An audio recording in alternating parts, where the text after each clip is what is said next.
listening to Make It, a podcast by Bonsai Creative that helps aspiring professionals in film get where they're going faster by dissecting the advice, knowledge, and insights of professional creatives in the film industry. I'm your host, Chris Barkley.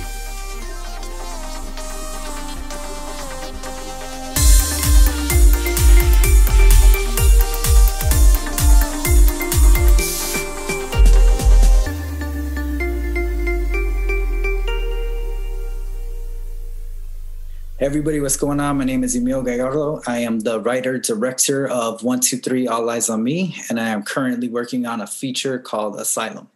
Emil Gallardo, welcome to the Make It podcast. Thanks, Chris. Thanks for having me.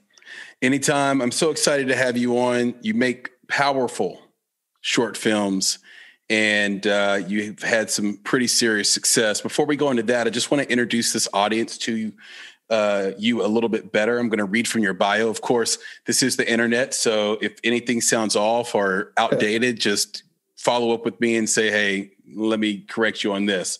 Cool. Emil is an award-winning Mexican-American writer-director from Los Angeles. In 2020, he was selected by HBO to their Directing Fellowship and later won Panavision's Future Filmmaker Award. With all of his work, Emil strives to tell unforgettable stories that stand out for their authenticity and willingness to confront uncomfortable truths. His latest project, the Oscar-qualifying film 123 Eyes on Me, is no exception. And so, Emil, I want to start back in the beginning, because in your bio, we talk a little bit, it reads a little bit, I should say, about your authenticity and this willingness to confront uncomfortable truths. And that's certainly true in all the work I've seen you do. Thank you. Anytime. What was that moment where you knew you wanted to direct? So I knew from an early age that I wanted to write. I thought things turned out well in my life because there was a long time where I wasn't certain. But if they turned out well, I thought I was going to be a writer. And to me, as a kid, that meant books. And I love movies, but I hadn't thought about. I think as a kid, I didn't think about how they were made, even though I grew up in LA and they were kind of being made in the background all the time. But I didn't have any connections. I didn't know anybody that worked in film. Didn't grow up with a camera. So I thought I'd grow up and be a writer. And it wasn't until like actually probably about 4 years ago when I went to film school. I actually worked professionally in film, then had about a 12-year break. I went into tech, moved to the Bay Area, left LA. And then I went to film school. And it wasn't until I had made my first little film, I think it was 3 minutes long. It was our first assignment. And it was the first time I'd actually written and directed. And I knew instantly. I was horrible at it, but I knew like this is all I wanted to do for the rest of my life. It's a powerful moment indeed. And I know that in your short film, and this is a really short film, I think it was just under 1 minute, your short film, My Story, but it was powerful 1 minute. You sort of, anytime, you sort of give the audience a sense that movies were a way for you to go to a different place, almost a parallel universe. And I love that you used Indiana Jones as the example. That was my favorite movie as a kid. And I can tell you I'm not super popular for liking Indiana Jones more than Star Wars, but that's who I am. You know what? Me too. But that's what it was. I mean, you hit it on the head. Like my household was crazy at times. There's a lot of friction, especially between me and my dad. And like movies were kind of the time where, we had an hour and a half, 2 hours where the house was peaceful. So not only was there not that conflict, but, I'm like sitting in my living room in LA, but I'm transported to wherever Indiana Jones is, and a boulder's chasing me and I'm sliding under the door. And it just like, and this was even before I thought about making them. That's what I'm saying. I just had this deep love for a film's ability to take you somewhere else. And, as a kid, you can't necessarily leave your house and come and go as you please. So movies were kind of my way out, and it was something our whole family was into. So it worked for all of us. I am curious though, because a lot of filmmakers, a lot of creatives, there was someone in their family that inspired them that was also in the business or aspired to be in it. Is it fair to say that wasn't the case for you, or was there someone that was inspiring you to be creative and that wanted to maybe write or direct themselves? Not anything related to film. I think kind of between my sister, my mom, and my dad, all of us kind of enjoy writing. My mom and my dad didn't pursue it. My sister's not pursuing it. I'm kind of the only one that's like actually tried to make a living off writing and like off of a creative avenue. So no one actually pursued it professionally, but I think we all kind of had this love for writing. And I was kind of, I was also a horrible student, so I didn't do well in school at all. So to this day, like I don't have the best grammar. I kind of don't like rules in general, so it works. But the love for telling stories, I think, was kind of shared between all of us. I mean, you have that in common for sure. I found myself incredibly bored in school, and it's almost like a curse when you're young and you want to do well by your parents, but somehow or another, somewhere, you were exposed to the fraud that is the grading system in middle school and high school. And once you realize, especially when you're at that young, impressionable age, once you realize something is a fraud in your mind, you can't trick yourself into thinking otherwise. And then you grow up and you realize the grades, although they are a fraud, they do represent something. Right. So, and you start like, oh, I didn't get that part, but I was the same way. So in my mind, I was always telling stories, always trying to do something creative, after having sort of understood the work and being bored with it, or just realizing that work would never be of any consequence whatsoever in my life. And so I can definitely relate to that. You sound like, although someone wasn't necessarily saying you should be creative, somewhere in your family, you guys got that creative bug because you loved movies, all of you wrote, but you had something else. You have this writing and this creativity, but then you have this entrepreneurialism and this sort of tech side to you. Mm-hmm. You actually ran a gangster rap hip hop website. How did you get into that at a young age? And why did you have to sell it? Man, okay, this is funny you found that. So similar. So our two things were now it's all, you're taking me back, right? So I think my dad, I think should have been a musician because naturally he had a lot of musical talent, but he never pursued that. And I think a lot of his animosity towards us and towards everyone around him came from him just feeling trapped in his life. But along with movies, he would take us to Blockbuster, and then he would take us to, specifically me, he would take me to Tower Records back in the day when, you get a tape or a CD and you could return it if you didn't like it. So, I'm 10, 11, 12, and I would just grab stuff off the shelf that looked interesting. And I remember I grabbed Too Short CD, Shorty the Pimp in 1992. Mm-hmm. And then I remember, he went to pay for it. And he looked at it, and it's Too Short in a white T-shirt on a corner in Oakland, and there's like prostitutes behind him. And my dad's like, "Do you even know what a pimp is?" And I was like, "Fuck yeah, I know what a pimp is." I had no idea, right?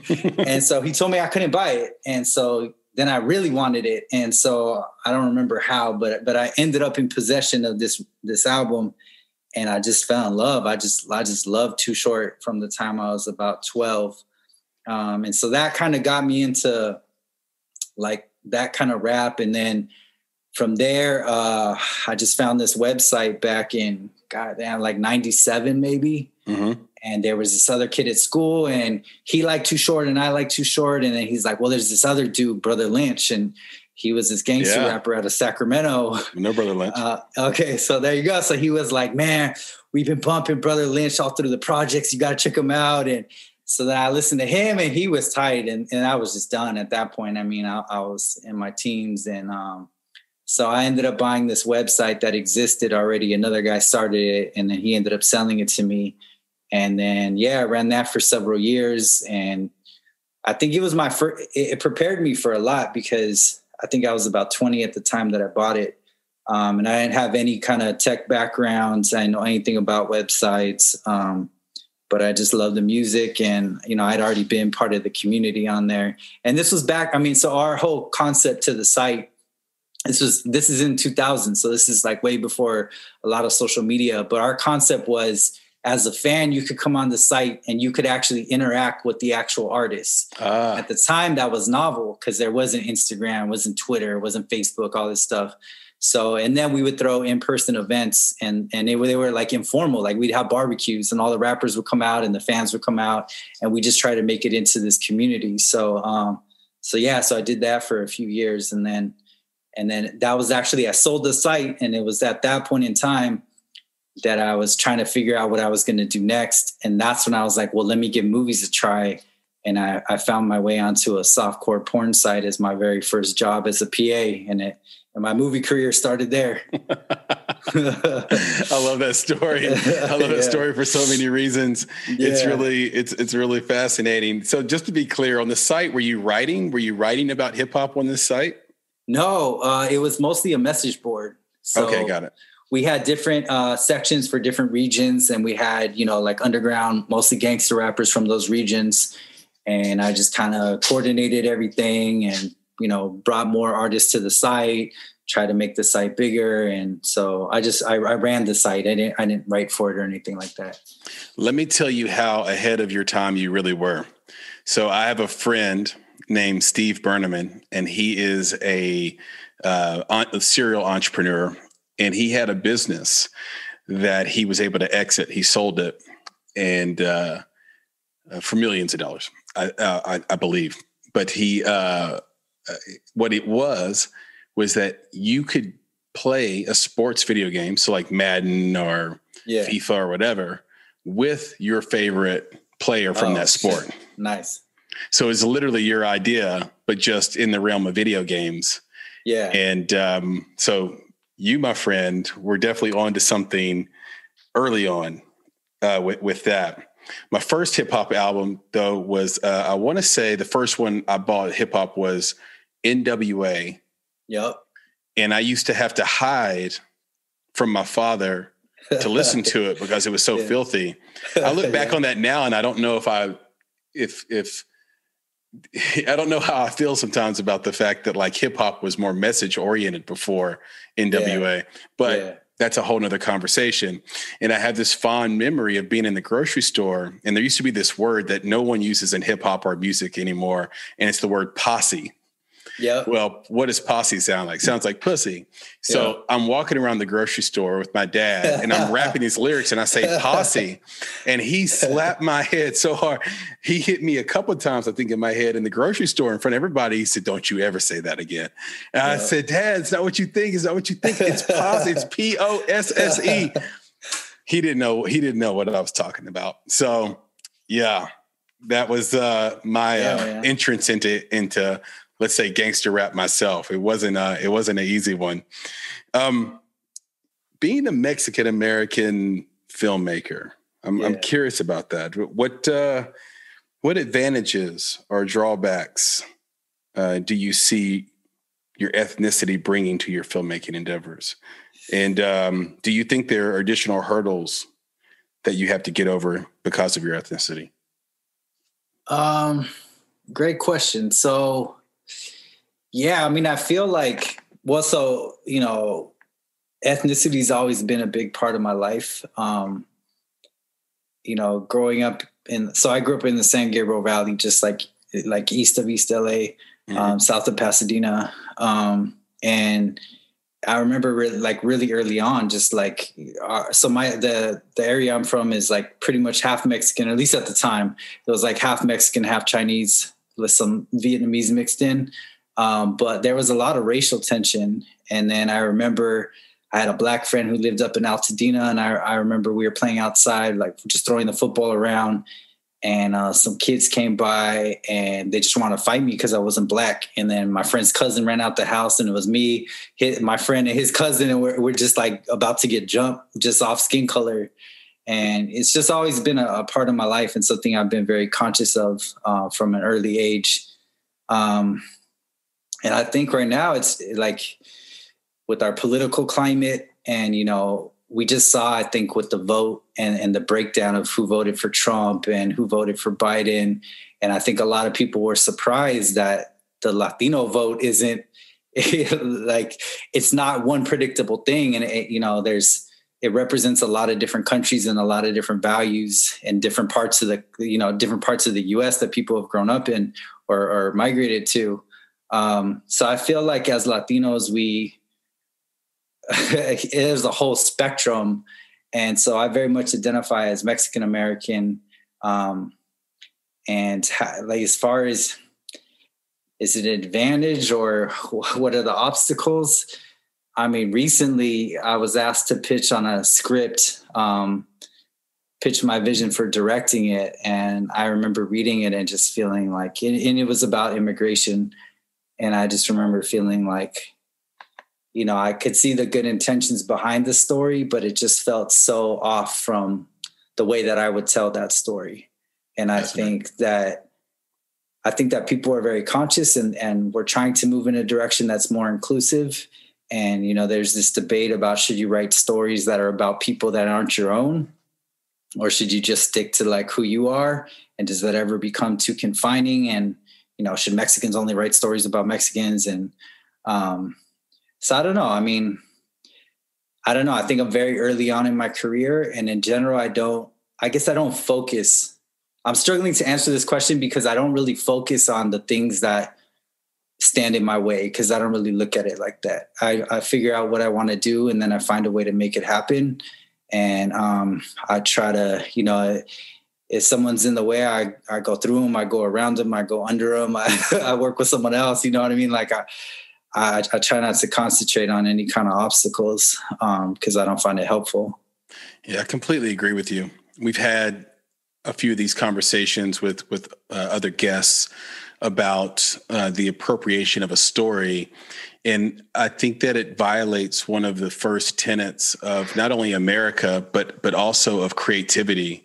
You know, the last thing you want to do, like if your goal is to let God in the room, so to speak, so that you can create something masterful, the last thing you want to think about is what you can and cannot say, and what you can and cannot write. And I think that's such an important concept if you actually are a creative, that we can't allow ourselves to violate that. And just so to let the audience in on a little bit, we are recording this on the night of January 7th, 2021. And the previous day we had some riots at the Capitol that are now infamous. And I'm with you, man. Like, the Black community was pretty divided on the vote as well. And the fact of the matter is you're not sure who somebody is until maybe sometimes it's too late. You know, we don't know. And then very recently we had a conversation with a brilliant Latino Hispanic filmmaker, Nick Lopez, down in LA.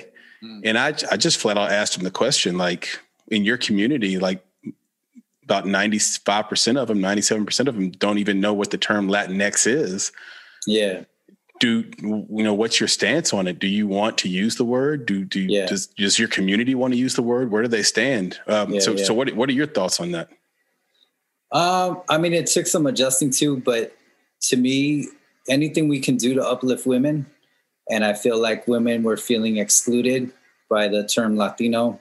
And so, you know, making it genderless, or in a term that's inclusive of more than just men, I think is important for women, and I'm supportive of that. So whether it's awkward and I don't, you know, like what's the plural phrase, like usage of it. So I don't feel like it works perfectly, but to me, it's my way of showing support, because I very much am about empowering women in any way that I can. So it's all good with me.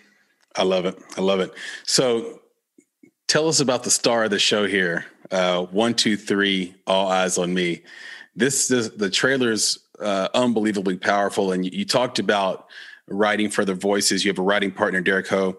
I'd love to hear how you teamed up with him, but also how you were able to direct this and film this, and with your lead being a Black woman. Tell us about the movie and how you were able to write this and make sure it was authentic, or help write it, help develop it with Derek and make sure it was authentic. Yeah. So for one, my mom was a teacher for over 30 years. So I just always had a lot of respect for teachers.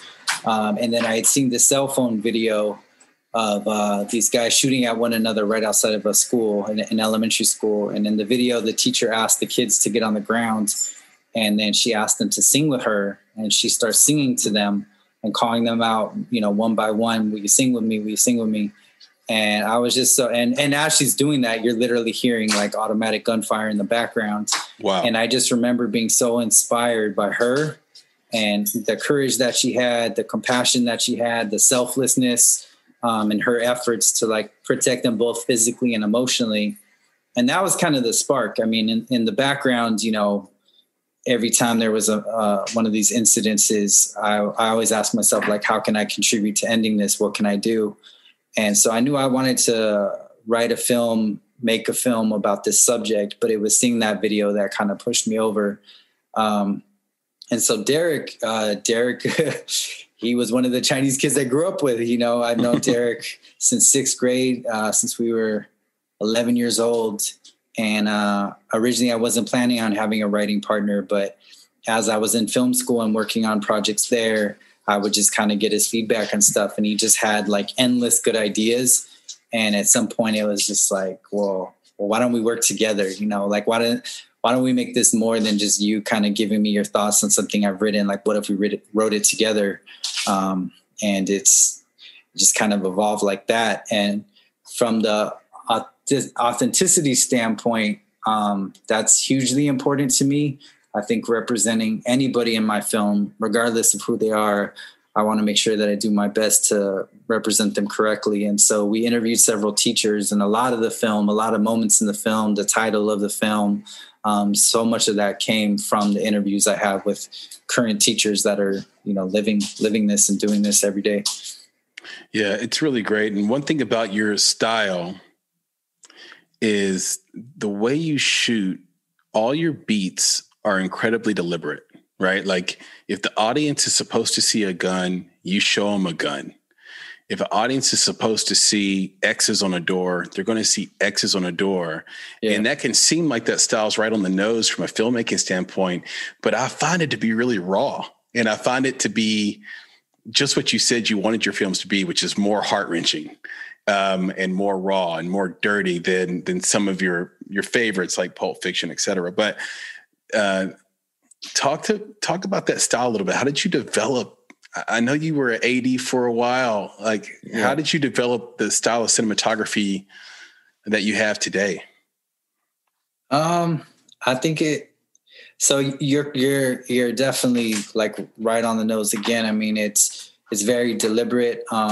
I very much value the audience's time.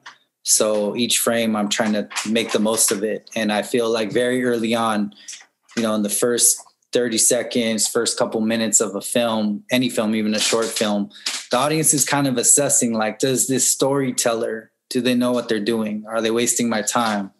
And so I'm very conscious of that. So I try to be I try to make the film as potent as possible and have as little fat as possible. So we're constantly thinking about, like, how can we get the most out of each shot? And as far as like stylistically with this film, it just came from what we were trying to accomplish. And that was, we wanted to put the audience in the classroom. And so, that led to the decision to shoot it on an easy rig, for example. So the camera isn't handheld. It's not that chaotic, but it's also not fixed on a tripod, and it breathes, and it is a little rough, as it is as we move around through the world ourselves. So a lot of the stylistic choices came from our goal of really trying to create an immersive experience for the audience. And I just very much value that. So I very much feel like anything that detracts from the story, whether that is some fancy camera move, a performance that's kind of outshining all others, a score that's too heavy, like you name it, any of those elements and a whole host of others can kind of pull the audience out. And I want to keep them in. Once you hit play, I don't want you to leave until the credits are rolling. So a lot of it came from that. If your co-writer and co-collaborator Derek is listening to this, I don't know how he's going to feel about the next question, but I am intrigued by this. How did you know, or how did you find out, or when did you find out Derek was actually good at writing? That's a funny ass question because so Derek had no intention of writing or making films. So he currently lives in Shanghai and he's teaching there. And Derek like loves music and he's been writing songs, both like lyrically as well as all the music itself. So he didn't have any interest in being a screenwriter. And like I said, I didn't really have interest in having a screenwriting partner. But he's just one of the most like brilliant people I know. He's just like endlessly creative. Like I kind of hesitate to call myself an artist. I'm a writer director, but I don't know, an artist feels like too big for me, but Derek is an artist. Like he cooks extremely well. His music is great. He's a hell of a writer. He even used to throw parties and, you know, he would put so much effort into creating these experiences for his guests. And to me, that's what a film is. It's an experience. And Derek is just an exceptionally talented, creative, flexible person. And we have, you know, 30 years of friendship. So we have that shorthand and that trust for each other. And at some point, like I said, it just made sense. Yeah, I love it. When you know it when you see it, that's for sure. And when you have the trust, that's just icing. So I can't wait to see what you guys do next. I mentioned this earlier, 1, 2, 3, All Eyes on Me. Great title, by the way. It won the HBO Access Directing Fellowship, or you won that.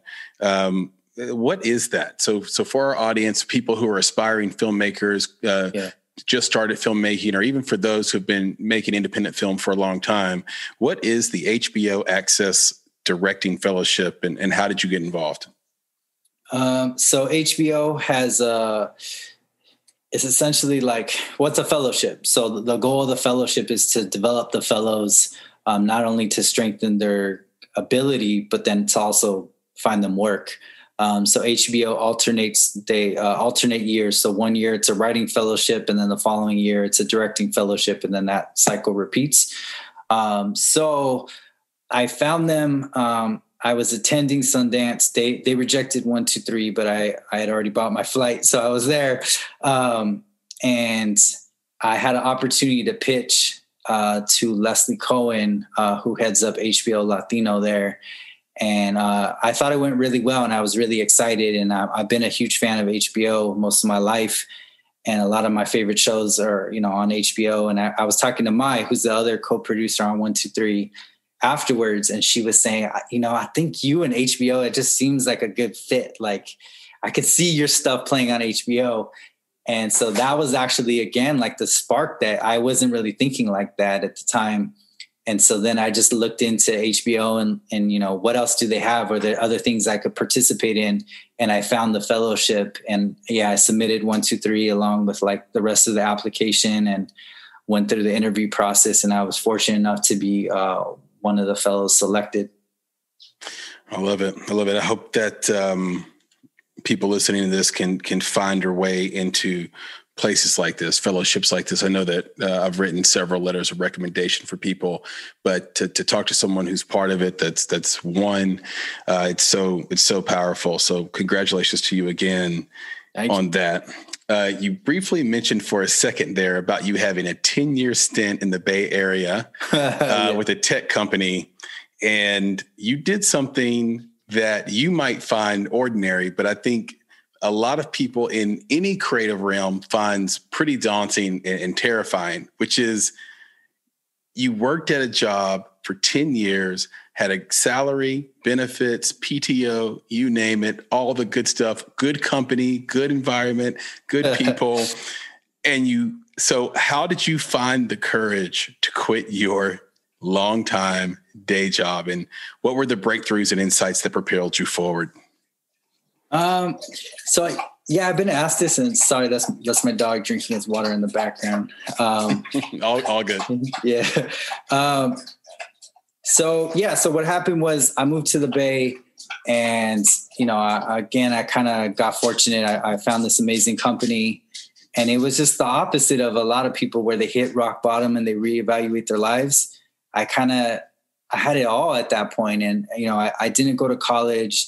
I don't have a degree. And here I was at this startup that was just killing it. And I love the team. I love the company. I was managing a product, and I loved the product. The product was doing well. Like, everything was going well. I'm making the most money I'd ever seen in my life. And it's just like, I had a great life, and something was missing. And I remember sitting at my desk, and I'm looking out into the office, and everything is going well. Everyone's happy. We have tons of snacks. I got benefits, I'm in air conditioning. Cause I started in production as a PA, where there's, 15, 16-hour days, sometimes like overnight, and then in the blazing sun. So to be sitting in an air conditioned office in San Francisco, where I'm not from, making six figures with direct deposit, that was just a totally different way of living for me. But I just felt like, is this it? Is this as good as life gets? And I just realized, I want to make movies. I need to tell stories. And so I ended up finding a film school, San Francisco Film School, and they had a program at night. So I was able to keep my day job and then pay for school through my day job. And so I would work until about 5:30, and then I had class at 6, and we would go from 6 to 10. And then I would make the movies on the weekend. So I did that for 18 months and made 6 films. But yeah, it was, the answer to the question is I had everything but fulfillment. I just felt like this, I'll sacrifice the money, and, I'll figure out how to make it work, and I'll get back to making money at some point. But if I don't, and I was in my probably mid 30s at that time. And it just felt like, if I don't do this now, I'm going to be my dad, I think my dad probably had the same kind of moment where he should have pursued music, but he didn't. And then he was miserable from that point on. And I very much don't want that for myself. So I wouldn't call it courage, because it was just it was a very obvious decision to me. Now, how I was going to make it in film, and how I was ever going to make money, or how long it was going to take, or what are all the stories I'm going to tell, like that, I had no idea. But the decision to go pursue film was obvious. I mean, what else was I going to do? It's like it's like all I love, Yeah.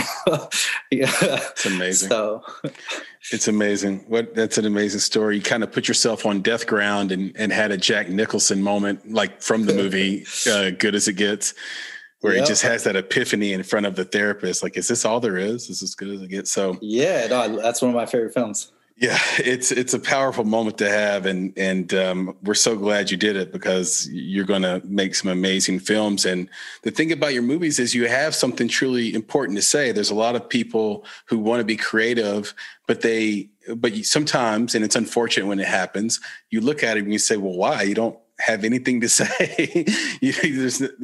We don't know you as that person. But I'm sure people in your life, your family, were scared for you when you made that decision, but they probably also knew you as someone who had a lot of powerful things to say. And if you could tell that on film, you were going to be okay.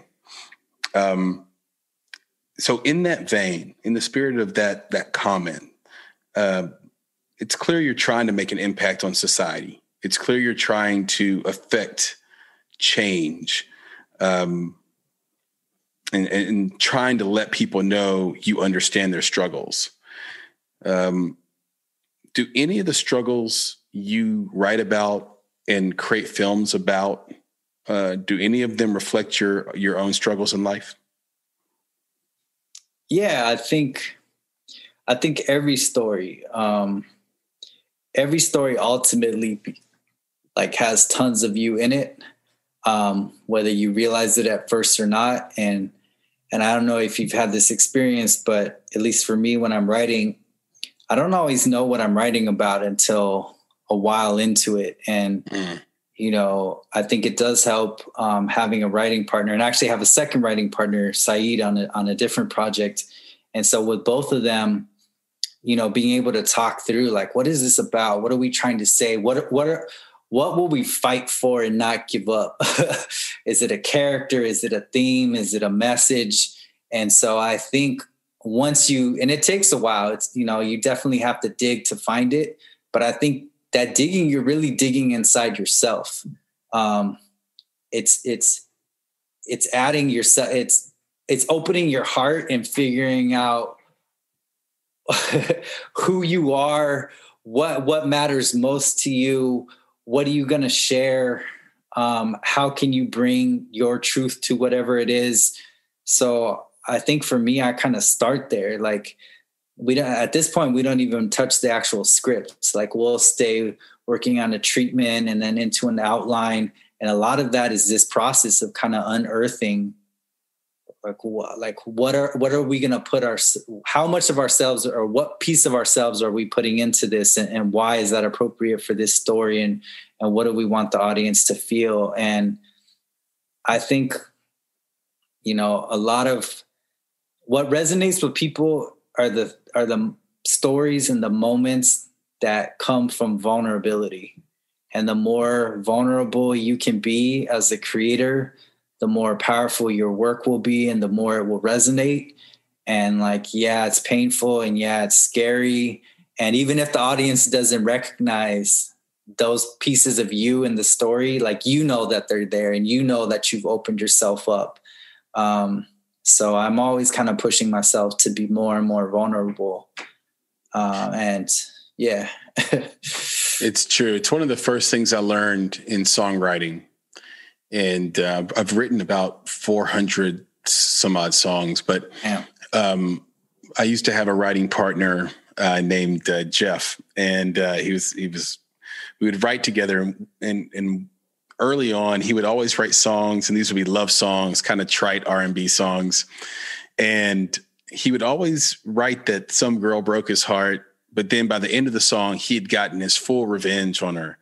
And Wow. And I said, no, that's not it. No. You have to stay brokenhearted. You have to stay vulnerable. Now you're the villain. We're not on your side anymore. Yeah. Keep the people on your side, tell them how you feel. And that was something that I realized from hearing a recorded song that just didn't sound right. And it's just a great lesson to learn in storytelling. Keep the audience on the side of the protagonist. I love it. Speaking of great, strong protagonists, I found out you were a big fan of Rosa Parks. She was an idol of yours. Yeah. And I immediately thought, after seeing your films, okay, how would Emil bring something different to the Rosa Parks story that we hadn't seen before, either through the way you film it or direct it or write it? So I'm curious, how would you make a Rosa Parks feature different than what we've already seen or known? Man, Chris, you coming with the questions tonight. I'm not sure. So why she's a huge influence on me is I just very much believe in following your heart and doing what you feel is right, and taking your lumps if necessary. And so, I don't know. I mean, if I was to tell a story about her like that, that's kind of what she represents to me. I guess I would find another part of her life. And maybe, all right, I'm literally thinking about this out loud right now. Maybe we could do the opposite, and we could show where that conviction came from. Maybe when we first meet her, she doesn't have that. And I'm not an expert on her whole life through and through. But where did she get that? And why did she have that conviction? And why was she willing to go against the grain like that?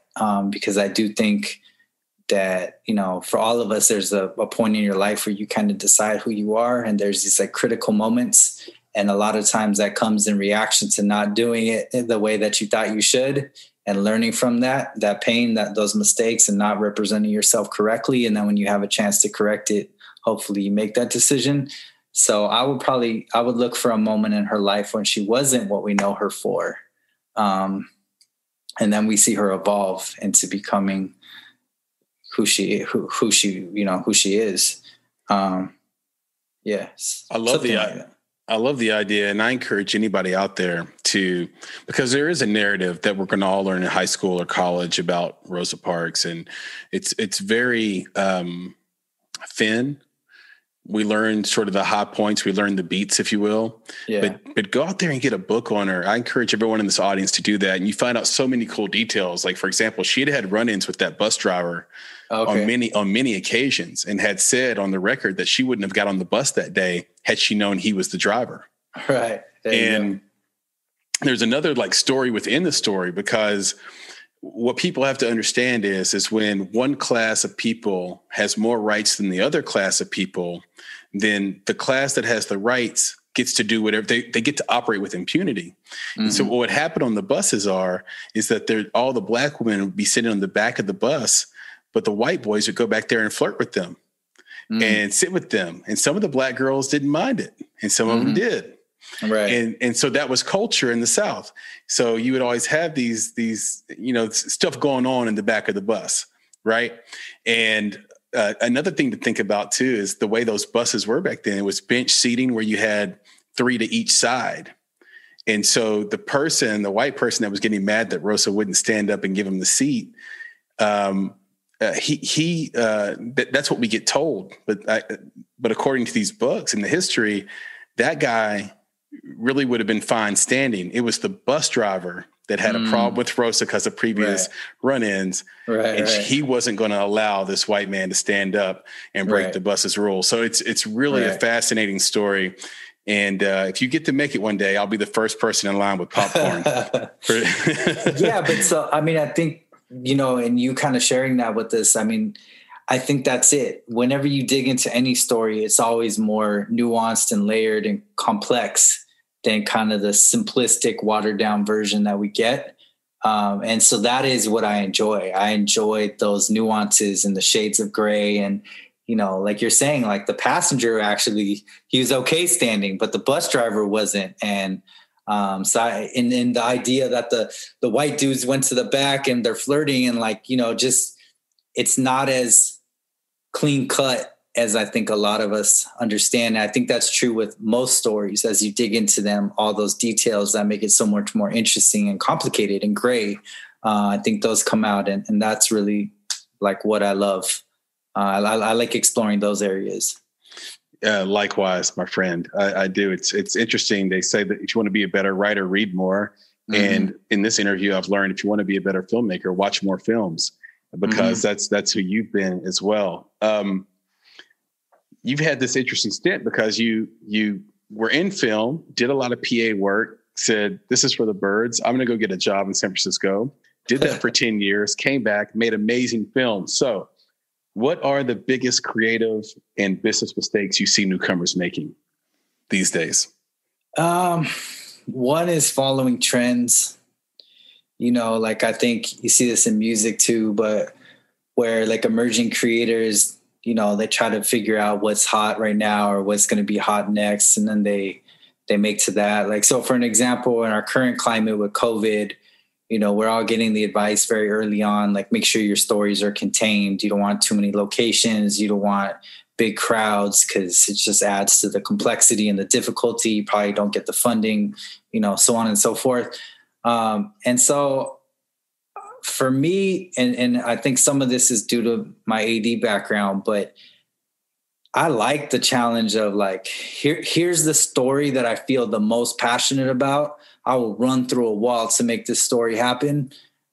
And then it becomes, well, how are we going to do it? And that's, I feel like most of the success of 1, 2, 3 has come from this wasn't the story. People were telling us, when they would read the scripts, why would you make this? Do we need another film about the subject? The story itself is so gruesome and dark. And who wants to watch that? What festival programmers are going to program it? And if I had listened to that, I wouldn't have made it.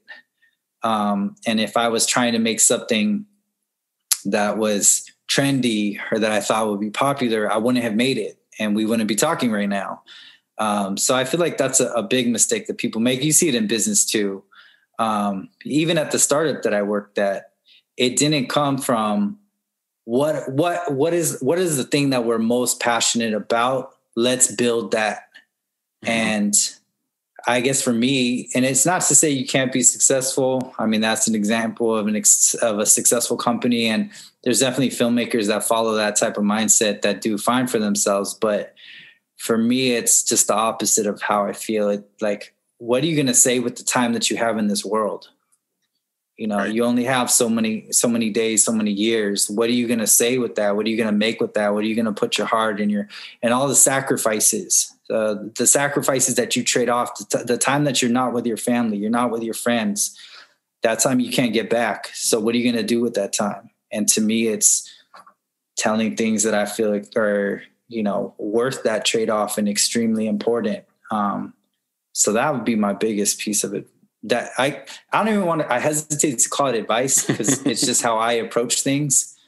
But I feel like you can get something that is much different and very unique. And, you know, we hear a lot as filmmakers, like, you need to find your voice. If you want to find your voice, write from your heart and don't worry about what's popular or, you know, writing purely to your resources. I mean, yes, keep them in mind, but I think powerful stories come from your heart. Yeah, I love it. And I think one of the biggest things that happen in my business, where we go and do advisory producing and executive producing, is the conflation of the word advice and consulting, which are two different words and have two different complete definitions. Right. And I have this train of thought, Emil, that advice is fine as long as it's free. Right. Consultation can cost, but right. Advice should be free. So I'll take it. I'll use the word on your behalf. It's great advice. I hope people take it. And hey, guess what? It's free. And that's the best thing about it. How did you find yourself in a hot air balloon over Egypt with 23 people in a basket?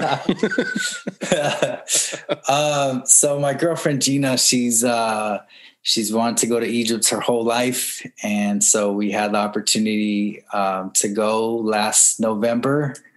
And I'm deathly afraid of heights. And it's not that I didn't think it would be beautiful, but it was very much like, well, I got you. If this is what you want to do, let's do it. And then so that, you know, they wanted to do it right at sunrise. So we woke up super early and then they just kind of like start yelling at us and putting us in this hot air balloon. And there's these little sections that hold like 2 or 3 people per section. And then I was like on the opposite side of the barrier from her. So I ended up being with, I think, this like Canadian woman and her husband. And I'm like, and yeah, it was terrifying. But I mean, flying over what is it called? Man, I'm gonna make myself sound like stupid here, but the Valley of Kings, Valley of Kings. Yeah, where all the tombs are. They're all like carved into this like mountainside. It was amazing. I was just like terrified. So it was like half terror, half couldn't believe how beautiful it was. The sun's coming up. I'm like looking at, you know, things that are thousands of years old. And you know, a hot air balloon. I don't know, Chris, if you've been in one, but it's not. Okay, it's as gentle as it gets. It shouldn't be terrifying. It's beautiful and very peaceful, but I don't like being more than like 5-6 feet off the ground. Did you see the David Blaine trick that he did with the hot air balloon? No, because I don't even like watching stuff like that. Yeah, it's called Ascension. It's on YouTube. And basically he holds the rope that's hanging off of a hot air balloon. He holds it and lets it float him up into the air about 25,000 feet. Yeah. And then he drops. Yeah. See, I want no part of that. Yeah. That's not my thing. Yeah, exactly. And well, the fascinating thing about that was that for me, it's the heights. I'm like you. It's the heights. It's the idea of dying. It's like, I don't want to die this way. Why even do it? Like, why are we doing this foolish stuff anyway? Yeah. But what I found out watching it is that the big threat is that you're going to run out of blood oxygen, because the higher you go at that rate, your blood can't, there's just less oxygen in the air that high. So you can literally pass out and then not wake up before you hit the ground. And damn. So he's an odd one, but the world's a better place for it. This has been so much fun. He's my favorite. Yeah. This has been so much fun, Emil. What's next for you? So currently I'm working on 2 projects. Derek and I are working on a feature called Asylum. It takes a look at all the issues maybe not all the issues, but it takes a look at our immigration system in the U.S. and the injustices surrounding it. It is very much in the style and vein of 1, 2, 3. So it's very intense, very emotional, very confrontational in the subjects that it looks at. So we're working on that. That's a feature film. And then separately, I'm also working on a pilot that is a dramedy called BBC about a black male porn star. And I'm working on that, with Saeed, my other writing partner. So we're currently developing that. And I've been really fortunate to be able to get some creative notes from some of the people over at HBO. So that's just been an amazing learning opportunity. And we'll see how far we can take the project. I can't wait to see that stuff. It's going to be great. I know you're going to do a wonderful job. Tell everybody where they can find you on social media, on the internet, and maybe even where they can see your work, and make sure you pitch the date that 1, 2, 3 All Eyes on Me premieres on HBO. So 1, 2, 3 All Eyes on Me will be premiering on HBO in April. I don't have the exact date yet. They haven't given it to me, but it will be on in April across the U.S. We're working on some deals overseas. And then it's also currently in contention for an Oscar. So we'll keep our fingers crossed for that.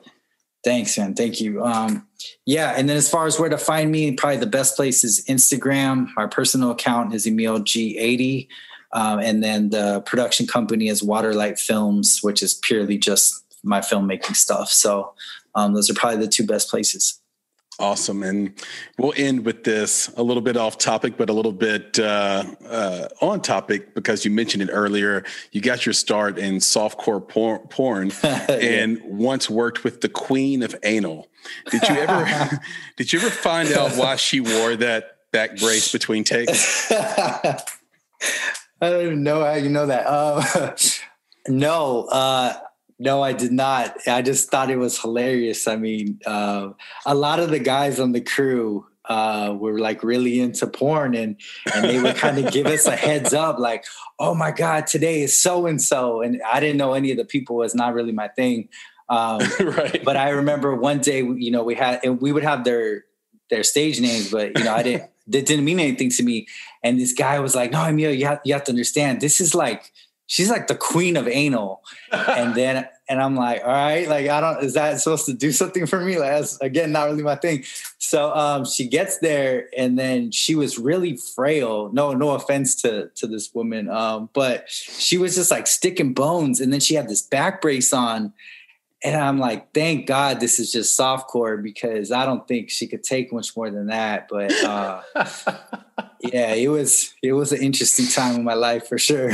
Oh, it sounds like it was. And that's why we have to love living every day, because all these experiences you can get if you just have the gumption to go out there and give it a try. And for all you filmmakers, he got that just by posting Craigslist ads for jobs. So that's there's no excuse. There's no reason not to go out there, do your thing, be creative, and make the world a better place, just like you're doing every day, Emil. So I got to thank you for this time, and this is a fun conversation, and I know you don't need it, but I'm wishing you the best of luck, and I hope we can stay in touch.